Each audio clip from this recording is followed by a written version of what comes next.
কতগুলো আবাল আর গান্ডু মার্কা লোক ওরা বলছে যে ইসরায়েল আর ফিলিস্তিনি যে ঝামেলাটা হচ্ছে তার জন্য নাকি মোদি দায়ী। বোঝো ঠালা, মানে কোথাকার কোন দেশে ঝামেলা হচ্ছে সেটা নাকি মোদির দায়ী, সেটা নাকি মোদি দায়ী।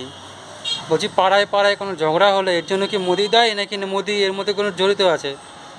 তো গান্ডু মার্কা লোক একদম হয়েছে অন্য দেশের সাথে যুদ্ধ আর বলছে মোদি এর সঙ্গে জড়িত আছে।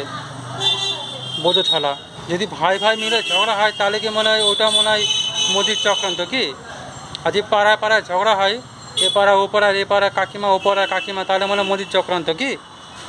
গান্ডু মার্কা লোক একদম বোঝে না কিছু না, শুধু হা হা করে উল্টাপাল্টা কথা বলে। যদি কারো পাতলা পায়খানা হাগা হয় তাও মনে বলবে এটা মোদির চক্রান্ত।